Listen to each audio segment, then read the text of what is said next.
Welcome to another video from Back to Basics Bushcraft and Survival. Today, I'm going to do a quick review, possibly quick, maybe in depth, of the Casström No. 10 Forest Knife. This is made in Sweden. Some of you may be familiar with a bushcrafter by the name of Lars Falt. He has the Lars Falt knife made by Casström. A few things to notice right off the bat, of course, is the curly birch handle. But I'd like to take a moment to focus on the shape of the blade. For a lot of you bushcrafters out there, you'll recognize this blade shape. It's very, very, very similar to the very famous Raymir's Woodlore knife. However, it's much more attainable and affordable than the Raymir's Woodlore knife. Price point for this knife varies between $150 somewhere to $190 depending on where you get it. I believe Amazon retails this knife for $149. And if you're interested in a very hardy bushcraft knife that's very close to the Woodlore and you really want a Woodlore, this is an extremely affordable alternative with very good steel, very good handle shape and ergonomics, and we'll get a little more into that. So the first thing we're going to talk about are some of the specs to this knife. It's made with case 720 high carbon steel, which is a very similar steel to O2. Take the sheet away really quickly. So once again, we've got a curly birch handle, brass rivets with a lanyard hole. When it comes, it's been oiled with a linseed oil from the factory. Now here's a quick disclaimer, you might see a little bit of what looks like use. I've had this knife for a week or so, and I've been lightly using it just to get a feel for it so I can give an honest opinion on how the knife feels in the hand, how the knife works, how it, usage over a couple of hours time, and I'll be honest with you, I'm quite impressed. So overall length is 8.6 inches or about 22 centimeters. You've got a blade length from the end of the handle to the tip of about 4 inches or 10 centimeters with a cutting edge length of 3.8 inches or 9.9 centimeters. Blade thickness is about 3/16 of an inch or roughly 4 millimeters, and the blade width at the widest point at the choil or the ricasso to the back of the blade is 1 1/8 inch or 2.6 centimeters. I didn't really get into the Rockwell hardness of the knife. That's kind of hard to determine without actually Rockwell testing it. There are a lot of scientific methods as to heat treat and temper that tell someone, okay, if we do it this way consistently every time with the same steel, the same process, we'll have approximately this Rockwell hardness. What I will say is the use that I've put into it, it has not really dulled the edge or blunted the edge at all. You can see that I've done a little bit of fine sharpening with about a 6,000 grit Japanese whetstone. Now when it comes from the factory, you'll see some striations in the edge where it was factory sharpened. It comes out of the box razor sharp, hair shaving sharp. But once again, for aesthetics wise, some people don't like to see the striations from a belt sander because most knives that are factory produced are sharpened on an industrial belt sander. It's only when you get into the more expensive handmade custom knives where things are hand sharpened, and even in some cases they're machine sharpened. It's got a 90-degree spine. It will scrape feathers. It will scrape tinder. It will scrape a ferro rod. I'm not going to do that with a ferro rod today. This thing is just too pretty right now for me to scrape a ferro rod with it and chance getting some burns on the blade itself. But curly birch handle, and let's go back to that handle shape and the ergonomics. You can see that it's almost that Coke bottle shape that is famous on the Woodlore knife. Handle may slightly be thinner, but you can see it's got that fishtail Coke bottle. Apologize for the wind. That Coke bottle shape. There are a lot of similarities, even on like the Woodlore, where at the butt of the handle they've rounded it off, not only on this profile here, but across here. We've got the curly birch with the black liners.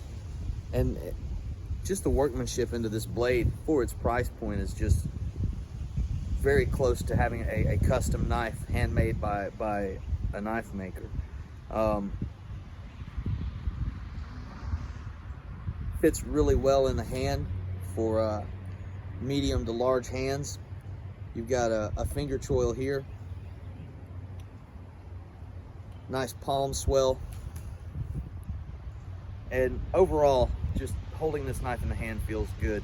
The curly birch scales give it what we like to call a warm feeling in the hand. You know, it just feels warm in the hand. Pretty much in any grip, you know, with the forehand grip, chest lever grip, reverse grip, it fits in the hand really well. So been using it, like I said, for about a week, and overall I'm just highly impressed with the craftsmanship in the blade. You see the maker's stamp with technical information, and if it doesn't come in too clearly, Casström, Lapland, Sweden, number 10 Swedish Forest Knife, or SFK, K720. The sheath, very well made, beautiful stitching with rivets in 2 places and a lanyard hole. And they put a pretty thick welt in here. This is actually, I'm not sure how well you'll be able to see, but this is a double welt, which gives some really good durability to the sheath, and you don't ever have to worry about cutting through your stitching here. And right out of the box, she's pretty snug. On the back of the sheath, they stamped the maker's mark on the back. She fits, like I said, nice and snug down in there. You don't have to worry about this knife falling out. There are some options that come when you purchase this knife. You can get this knife in left or right hand sheath setup. You can order it with a fire steel loop and a belt dangler attachment. And when you get the belt dangler, it's going to have the knife hanging, going from about here down to about here, pretty low. Some people like a dangler option. For me, it depends on the knife. It depends on the sheath, how deep the knife sits in the sheath. Top of your belt's gonna catch right here on this belt loop, which is gonna put the handle of this knife just above your belt. So I can see you wanting a dangler option so that the handle doesn't press into your side. Once again, where you wear it on your belt and such will probably determine if that happens or not. But right out of the box, this is a wonderful knife. And once again, the price point, $149, $150 to $180, $90, depending on where you get it. If you're wanting a custom knife option and not paying, you know, hundreds of dollars for a custom knife, I'd suggest you get a Casström. Again, this is the number 10 forest knife. Pretty close to a Woodlore for a third, if not less than the price of the Woodlore. And that's not to take away from the Woodlore. If you've got it, you want to get one, and you're willing to wait the amount of time, I say go for it. But these are available right now. Get them shipped within 5 days and have as close to a Woodlore as you're going to get without buying a Woodlore. So with that said, we're going to get into doing some batoning, maybe a little feather sticking, some notch carving, just to show you the ease of use with this knife, how it feels in the hand, overall performance of the blade. All right, folks, as you can see, we've got our baton set up here. You can see my shadow. I've got a piece of seasoned oak right there that I'm going to be batoning through. Probably not going to go super deep into that piece because, again, it's pretty well seasoned, and while it's pretty straight grain and I don't see very many knots in it, if any. I don't want to risk severely damaging this knife at this point, so I'm just going to do some light batoning, a little feather sticking with it. I got a piece of cherry there to use as my baton. Hopefully the baton doesn't fail before the oak splits, but let's get into some of this with it. I don't have a log out here, so I'm using a couple of pieces of dunnage from some pallets for my backing, because I'm not going to risk driving this blade into the dirt here. But let's go ahead and start. We got a little piece right there that we might want to be careful of, but let's start with some light batoning on this corner here.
Right there, I think we're hitting a knot.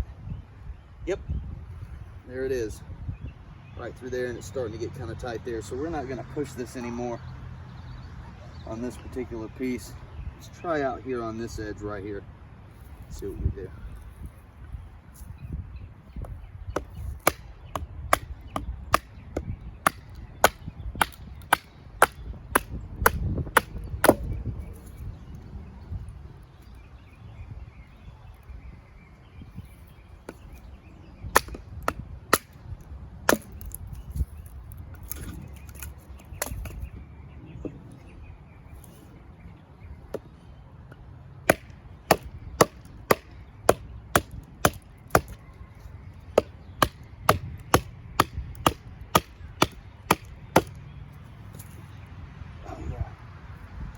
Keep running into these knots.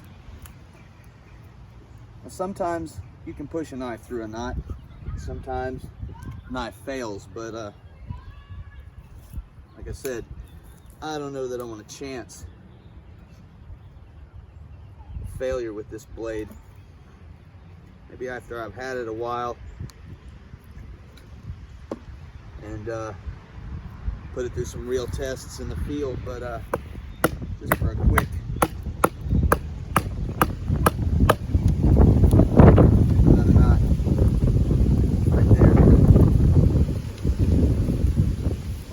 chance it. Not today anyway, maybe later. But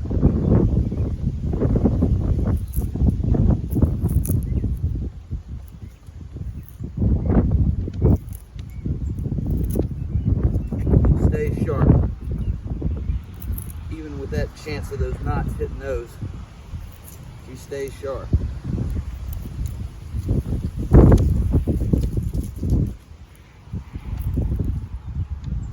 I'm going to make a couple of feather sticks, and you guys might not like my technique, but in my opinion, feather sticks should curl like that,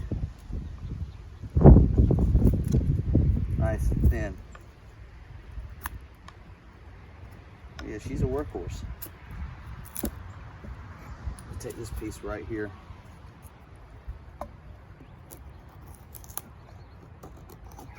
This going right here. Oh wow.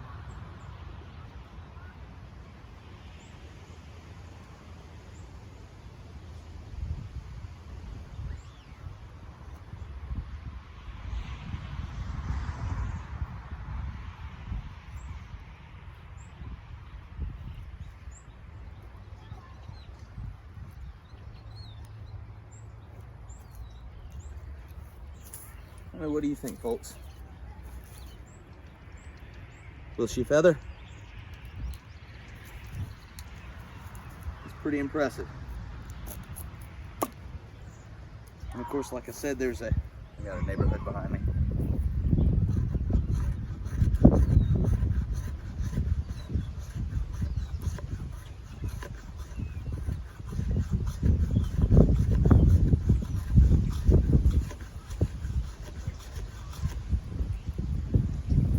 This is a factory edge, by the way. This is from the factory. I've done no grinding or filing or honing of any kind.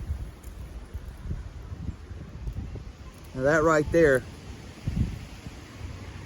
can be used to catch a spark off of a ferro rod, or you can scrape up enough of this, put it into a bird's nest from your bow drill with the ember in my previous video. Put your ember right into that, blow it right into a flame.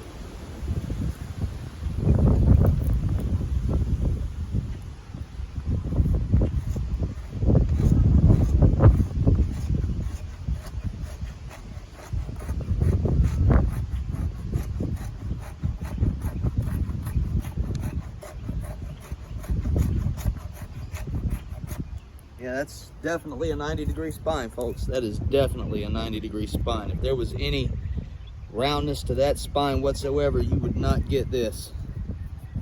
And like I said, that'll catch a spark from a ferro rod really quickly. And again, an ember from your bow drill.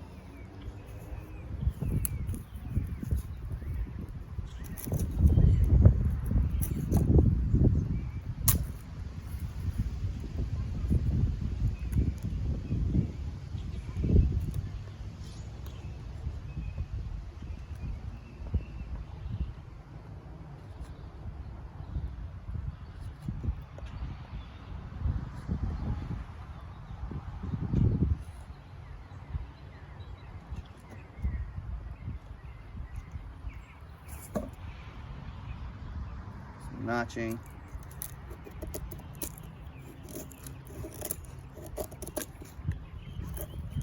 And granted, I didn't do a lot of batoning with it. Like I said, I didn't want to chance ruining a good blade that I just got. But I'd say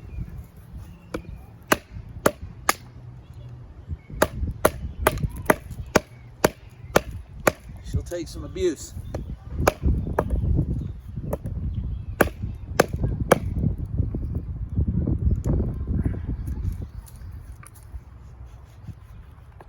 Oh yeah, she will take some abuse.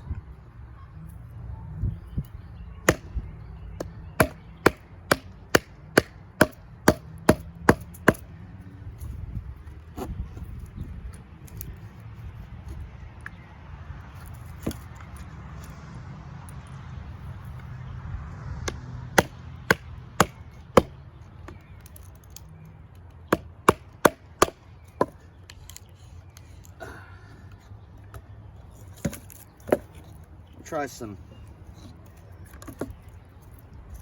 chopping into this thing. Now granted, this probably isn't a chopper, but you know, there are techniques, so let's do some chopping.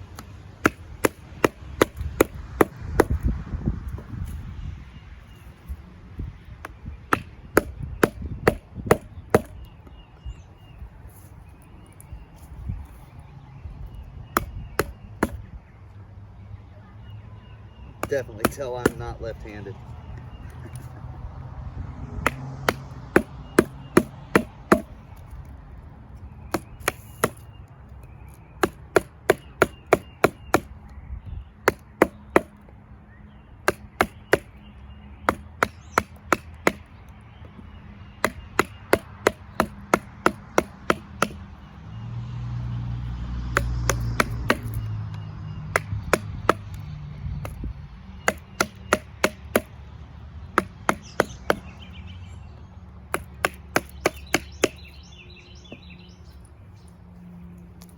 Bring this in a little closer, folks. You can see no edge deformation whatsoever.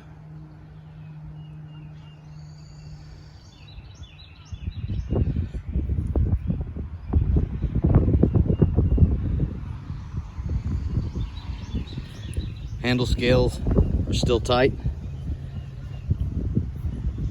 Let's do some more.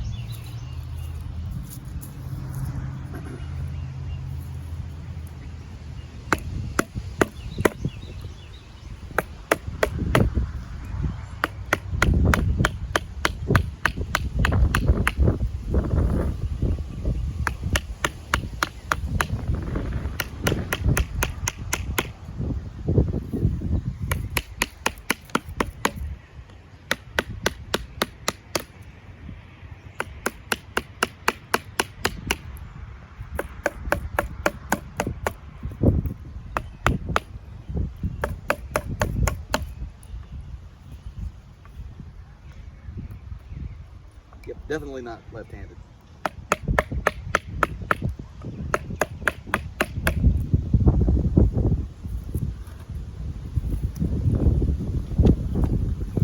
Let's see if we can do some tip testing real fast.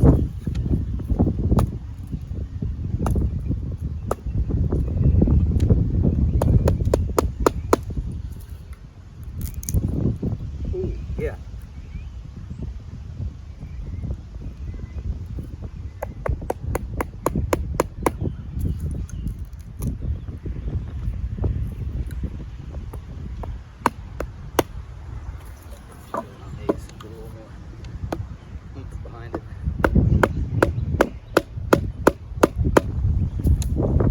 That's in there pretty good, yeah.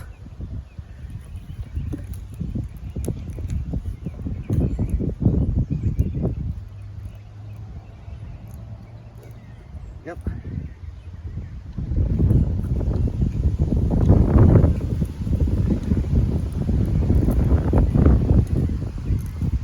Once again, I'm not going to go too far into driving that tip in. It does come with a 25-year warranty. However, pushing the limits doesn't mean purposely destroying something. After all that, let's make another feather stick.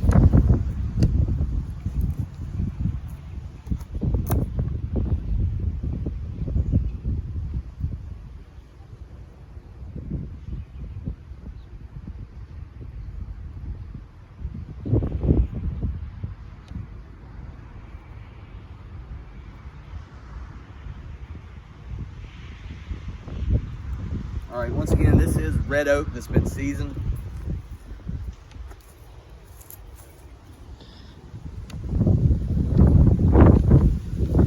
There you go, folks.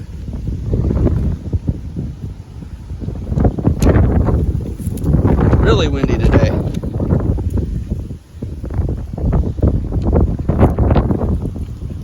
There we go. Look at how tight those curls are. So, overall,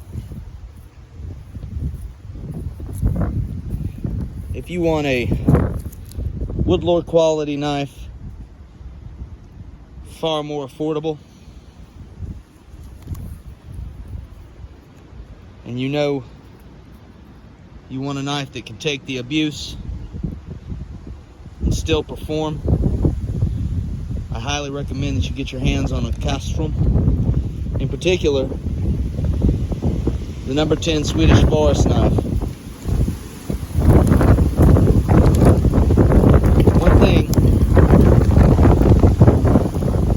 One thing I want to point out on here is this is a true Scandi grind. There is no secondary bevel when you get this knife. It is a zero bevel from the factory. There is no secondary bevel here. Once again, the Casström number 10 Swedish Forest Knife. Stay safe out there, guys.